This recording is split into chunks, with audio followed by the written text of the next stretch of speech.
കാണൂ പരസ്യരഹിതമായ ഏറ്റവും പുതിയ എപ്പിസോഡുകൾ.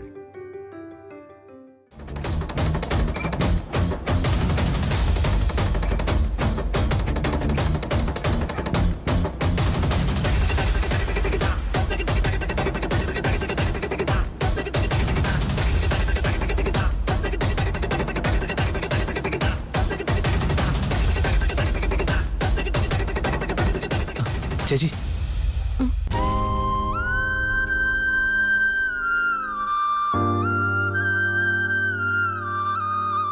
എന്താ അർജുൻ? വെള്ളം തീർന്നു ചേച്ചി. ഞാൻ ശ്രദ്ധിച്ചില്ലായിരുന്നു. നല്ല ദാഹിക്കുന്നുണ്ട്. ബുദ്ധിമുട്ടില്ലെങ്കിൽ കുറച്ച്. നിക്കേ, ഞാനിപ്പോ കൊണ്ടുവരാം.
അർജുൻ,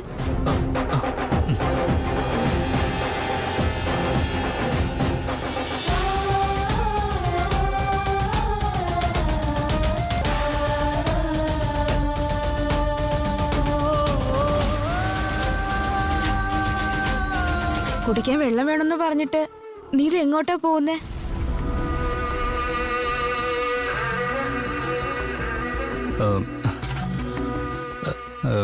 ഐ എം സോറി ചേച്ചി.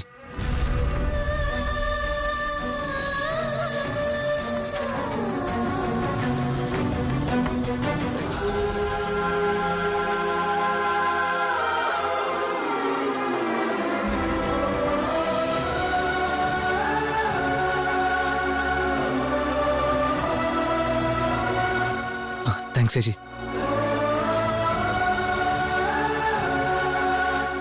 നീ എന്നെ ചേച്ചിന്ന് വിളിച്ച് കേട്ടപ്പോ എനിക്കെത്ര സന്തോഷമായെന്നറിയോ? എനിക്ക് നിന്നെപ്പോലൊരു അനിയനുണ്ടായിരുന്നെങ്കിൽ നീ ചെയ്ത പോലൊക്കെ അവനും ചെയ്യുമായിരുന്നു. അതിന് ഞാനെന്ത് ചെയ്തു? ആദ്യമൊക്കെ ഞാൻ ഭർത്താവില്ലെന്ന് പറഞ്ഞ് ഒരുപാട് വിഷമിച്ചിരുന്നു. പക്ഷെ ഞങ്ങളുടെ ഭവാനി എന്റെ ഭർത്താവ് ജീവനോടുണ്ടെന്നുള്ള പ്രതീക്ഷ നൽകി.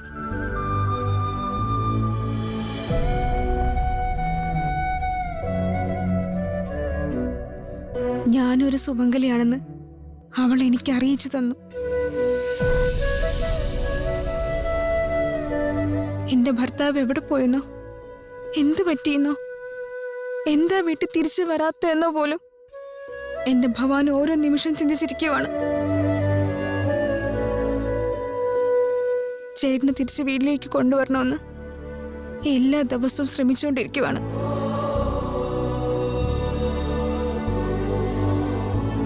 എന്റെ ഭവാന് ചെയ്യുന്ന ഓരോ ശ്രമങ്ങൾക്കും നീയാണ് അവൾ എപ്പോഴും സഹായിച്ചുകൊണ്ടിരിക്കുന്നത്. അവൾക്ക് വേണ്ടി നീയും കഷ്ടപ്പെടുന്നു. നിന്റെ ചേച്ചിയുടെ നെറ്റിയിലെ സിന്ദൂരത്തെ എന്നും കാണണമെന്ന് നീയും നിന്റെ മനസ്സിൽ ആഗ്രഹിക്കുന്നില്ലേ? ഇതിനുള്ള നന്ദി എന്നും എന്റെ മനസ്സിലുണ്ടാവും.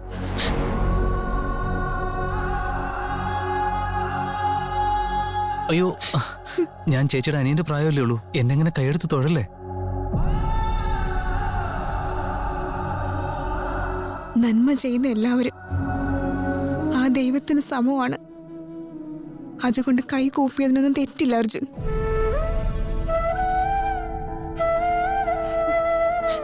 ഉപദ്രവം ചെയ്യുന്ന മനുഷ്യന്മാർ ഒരുപാടുണ്ടാവും, പക്ഷേ ദൈവം നമുക്ക് ഉപദ്രവമൊന്നും ചെയ്യില്ല.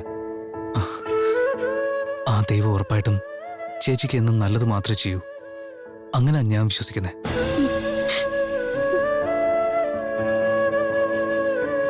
നമ്മൾ മറ്റുള്ളവർക്ക് ഉപകാരം ചെയ്താ നമുക്ക് നല്ലത് മാത്രമേ ഉണ്ടാവൂന്ന് എപ്പോഴും എൻ്റെ അമ്മ പറയാറുണ്ട്. ചേച്ചി മറ്റുള്ളവർക്ക് ദ്രോഹമൊന്നും ചെയ്തിട്ടില്ലല്ലോ, അതുകൊണ്ട് തന്നെ ചേച്ചിയുടെ പ്രശ്നങ്ങളൊക്കെ പെട്ടെന്ന് തീരും.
എന്റെ അനിയത്തി ഭവാനി എന്ന് വെച്ചാൽ എനിക്ക് ജീവനാണ്.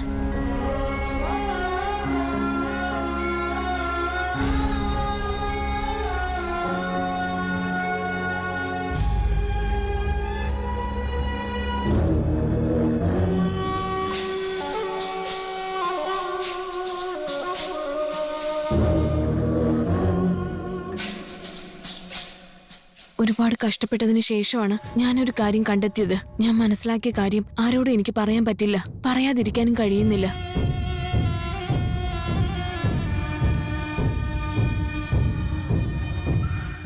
ഇതിലെനിക്ക് ഒരുപാട് മാനസിക സംഘർഷം ഉണ്ടാക്കുന്നുണ്ട്.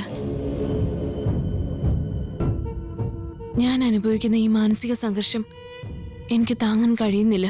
എന്റെ മനസ്സിലുള്ള കാര്യം ഭവാനിയോട് പറയാമെന്ന് കരുതി.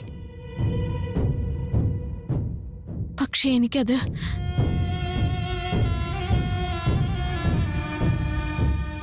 ഒരുപക്ഷെ ഞാനത് എന്റെ അനിയത്തിയോട് പറഞ്ഞു കഴിഞ്ഞാൽ അവളും ഇതിനെക്കുറിച്ച് ഓർത്ത് ടെൻഷൻ അടിക്കുമെന്ന് എനിക്ക് പേടിയാവുന്നു.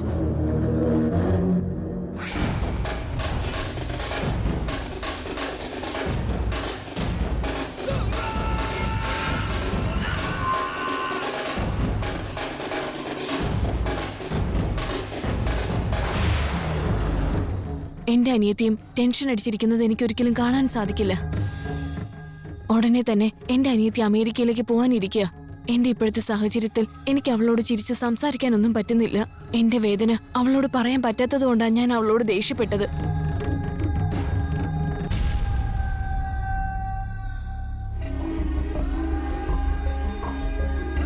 ഞാൻ ഇങ്ങനെ പെരുമാറിയതുകൊണ്ട് എന്റെ അനിയത്തി ഒരുപാട് വിഷമിച്ചിട്ടുണ്ടാവും.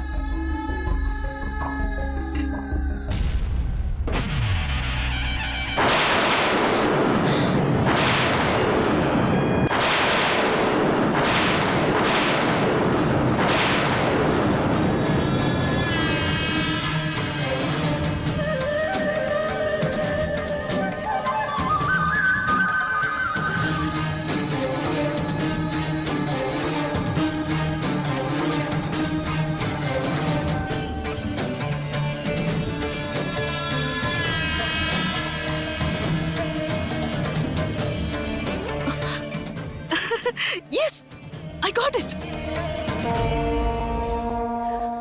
അർജുൻ, ഇത് തന്നെയാ. നല്ലോണം നോക്കിയിട്ട് പറ. അന്ന് ഇയാളുടെ ചേട്ടൻ കൊണ്ടുവന്ന വേല് ഇതുപോലെ തന്നെയായിരുന്നോ? എനിക്ക് നല്ല ഓർമ്മയുണ്ട്, ഇത് തന്നെയാ.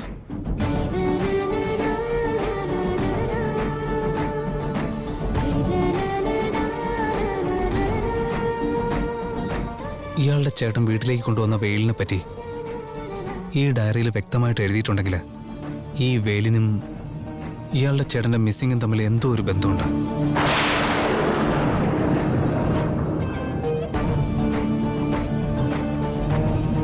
ഇതെന്റെ വെറും സംശയമല്ല. എൻ്റെ ഈ ഊഹം ശരിയാണെങ്കിൽ ഈ വെയിലിനെ പറ്റി നമ്മൾ മനസ്സിലാക്കുകയാണെങ്കിൽ തൻ്റെ ചേട്ടനെ കണ്ടുപിടിക്കാൻ എളുപ്പമായിരിക്കും. അതെയോ? Yes, I hope so.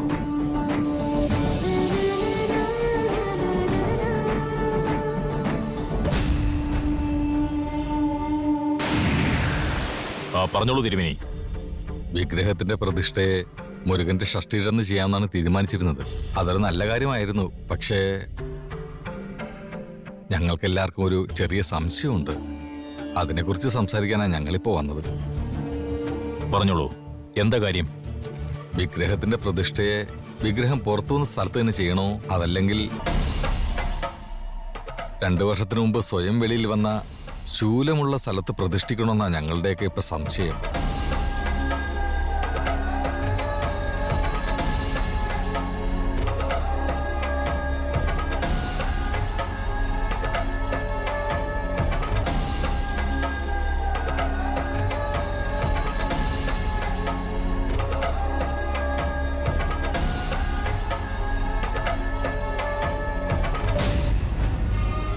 പ്രതിഷ്ഠ എവിടെ നടത്തിയാലും ഒരു പ്രശ്നവുമില്ല.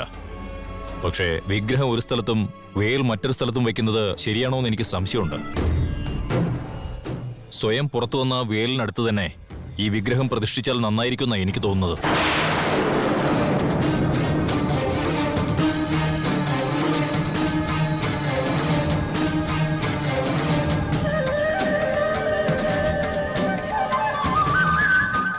രണ്ട് വർഷങ്ങൾക്ക് മുമ്പാണ് ആ വേല് പുറത്തു വന്നതെന്ന് പറയുന്നുണ്ടെങ്കിൽ ആ വേല് ഇയാൾ അന്ന് കണ്ട വേല് തന്നെയെന്നാ തോന്നുന്നത്. ആയിരിക്കാം. കൃഷ്ണനാഥ പണിക്കർ പറഞ്ഞതിൽ ഒരു ന്യായമുണ്ടല്ലോ തിരുമേനി. അങ്ങനെ ചെയ്യുന്നതാ നല്ലത് തിരുമേനി. താങ്കൾ പറഞ്ഞതുപോലെ തന്നെ ചെയ്യാം. അപ്പൊ ഞങ്ങൾ ഇറങ്ങുന്നു. എന്താ ഇത്ര വേഗം പോകുന്നത്? കാപ്പി കുടിച്ചിട്ട് പോകൂ. ഒന്നും വേണ്ട. തിരുമേനി,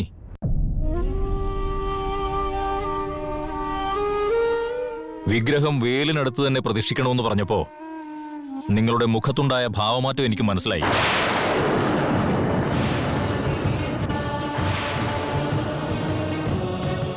രണ്ടു വർഷത്തിന് മുൻപ് ആ വേൽ പുറത്തു വന്ന ദിവസം എന്റെ മകനോടൊപ്പം നിങ്ങളുടെ മകനെയും കാണാതായതല്ലേ?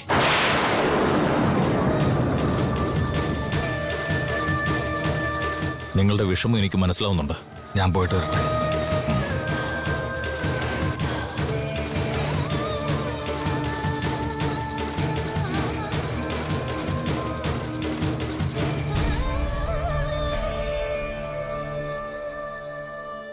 ഇയാൾ എൻ്റെ കൂടെ വന്നേ.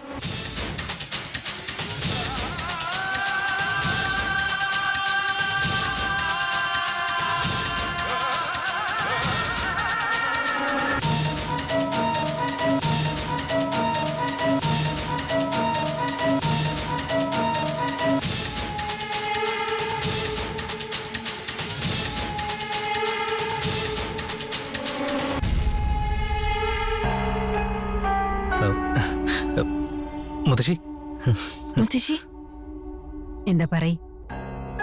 വെള്ളം വേണോ? നിനക്ക് വേണോ മോനെ? വേണ്ട. ഞങ്ങൾക്ക് വെള്ളമൊന്നും വേണ്ട മുത്തശ്ശി. ഇപ്പൊ വന്ന സ്വാമിയും അച്ഛനും തമ്മില് ഏതോ ഒരു വേലിനെ കുറിച്ച് ഒരുപാട് നേരം സംസാരിച്ചില്ലേ? അതെവിടെയാ ഉള്ളത്? എവിടാ ഉള്ളേന്നോ? ഈ നാട്ടിൽ തന്നെ ഉണ്ട്.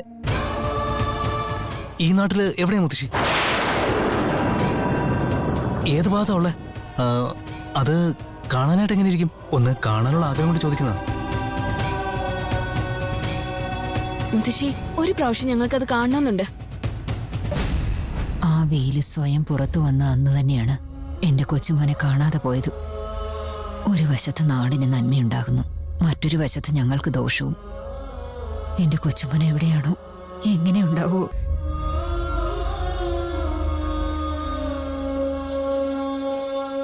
മുത്തശ്ശി, എന്തെങ്കിലും ഒന്ന് പറയോ? വിഗ്രഹം പ്രതിഷ്ഠയ്ക്ക് വെക്കുമ്പോ നിങ്ങൾ അങ്ങോട്ട് വരില്ലേ? അപ്പൊ കാണാലോ. എന്തിനാ ഇത്ര ധൃതി? ഞങ്ങൾക്ക് ഇപ്പൊ തന്നെ വേല് കാണണമെന്നുണ്ട്. വാ മുത്തശ്ശി, പോവാം. നിക്ക് മോളെ, ഇപ്പൊ തന്നെ കാണുന്നു. നീ എന്തിനാ തിരക്ക് കൂട്ടുന്നത്? ആ വെയില് കണ്ടിട്ട് നിനക്ക് എന്ത് ചെയ്യാനാണെന്ന് പറ.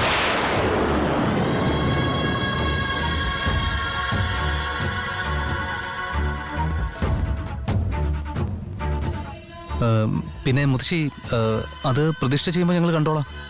ഇപ്പൊ തന്നെ കാണേണ്ട കാര്യമൊന്നുമില്ല. എന്താ ആ സമയത്ത് കണ്ടാ പോരെ? അത് മതിയല്ലേ മുത്തശ്ശി? അതെ, അന്നേരം കണ്ടാ മതി. ശരി ശരി, അപ്പൊ കണ്ടാ മതി എനിക്ക്.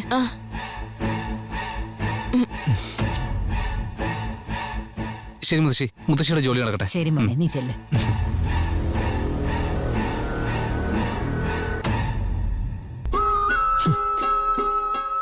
നേരത്തെയൊക്കെ ദൈവം ഉണ്ടെന്ന് പറഞ്ഞ അവള് വിശ്വസിക്കില്ല. ഇപ്പൊ പെട്ടെന്ന് അവൾക്ക് എവിടുന്ന ഇത്ര ഭക്തി?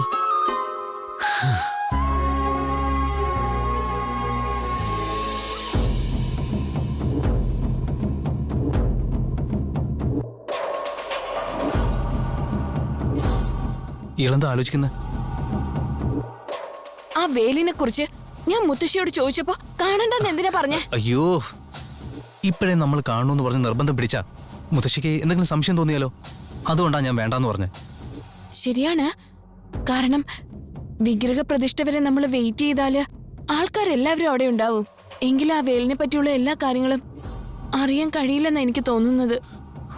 അത് കറക്റ്റാണ്. ആ, എനിക്കൊരു ഐഡിയ ഉണ്ട്. വിഗ്രഹം സ്വയം പുറത്തു വന്നതുകൊണ്ട് 2 വർഷമായിട്ട് അവര് പൂജ നടത്തിക്കൊണ്ട് വരികയാണെന്നല്ലേ നമ്മൾ കേട്ടത്? അങ്ങനെയാണെങ്കിൽ ഈ നാട്ടിലെ എല്ലാവർക്കും ആ വേൽ എവിടെയാണെന്ന് തീർച്ചയായും അറിയാൻ സാധിക്കും. ഈ നാട്ടിലെ ആരോട് ചോദിച്ചാലും അവര് പറഞ്ഞു തരുമായിരിക്കും.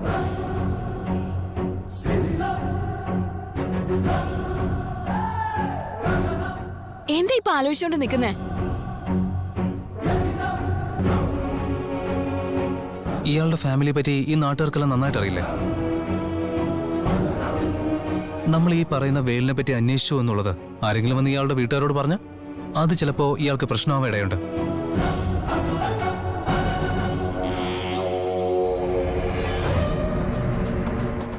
നീ പറഞ്ഞതിൽ ഒരു പോയിന്റ് ഉണ്ട്. ഇപ്പൊ എന്താ ചെയ്യാ?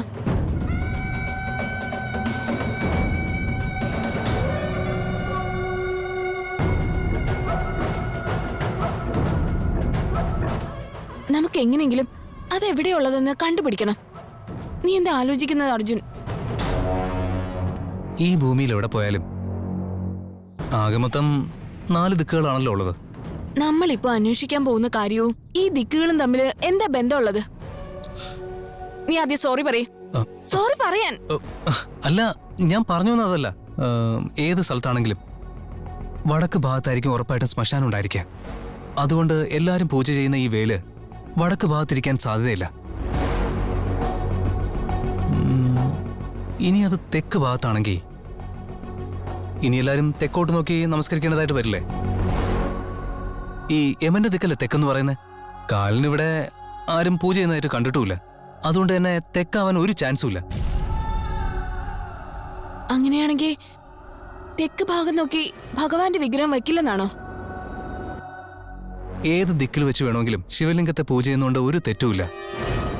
അതുകൊണ്ട് ശിവലിംഗമാകാനാണ് സാധ്യത. അതെയോ? തെക്കോട്ട് വെച്ച് ശിവലിംഗത്തെ പൂജ ചെയ്യുന്നതുകൊണ്ട് യമൻ നമ്മളെ കീഴ്പ്പെടുത്താതെ ശിവൻ നമ്മളെ സംരക്ഷിക്കുന്നു എന്നുള്ളതാ ഭക്തരുടെ വിശ്വാസം. ഓഹോ. കിഴക്ക് ദിശയിലുള്ള കാട്ടിലെ ക്ഷേത്രം കടന്നല്ലേ ഈ ഗ്രാമത്തിലേക്ക് വരാനുള്ള വഴിയുള്ളത്. നമ്മൾ ഇടയ്ക്കിടയ്ക്ക് പോകാറുള്ളതും ആ വഴി തന്നെയാണ്. ആ വഴിയിലൊന്നും ഇതുപോലൊരു പ്രതിഷ്ഠ നമ്മൾ കണ്ടിട്ടില്ല. അപ്പോ കിഴക്ക് ദിശയിലല്ല എന്നർത്ഥം. ഇനിയിപ്പോ ആകെ ബാക്കിയുള്ളത് പടിഞ്ഞാറ് ദിശ മാത്രമാണ്. എന്റെ ഊഹം ശരിയാണെങ്കിൽ 100% അവിടെ ആവാനാണ് ചാൻസ്. യെസ് ഭവാനി, ഇത് കൺഫേം ആണ്. Wow, brilliant, good analysis, super.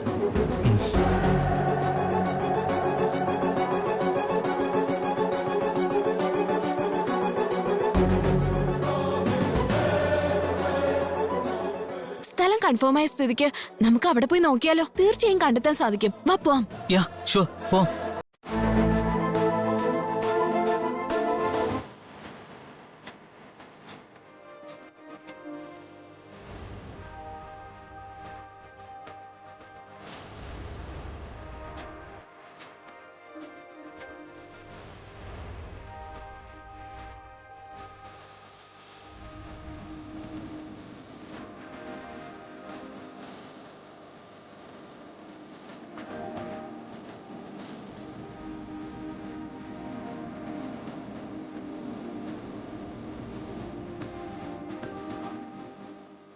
Arjun, നമ്മൾ കറക്റ്റ് സ്ഥലത്താണ് നിൽക്കുന്നത്.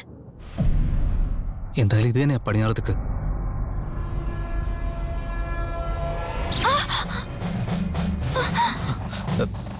എന്തോ അത് പിന്നെ കാലില്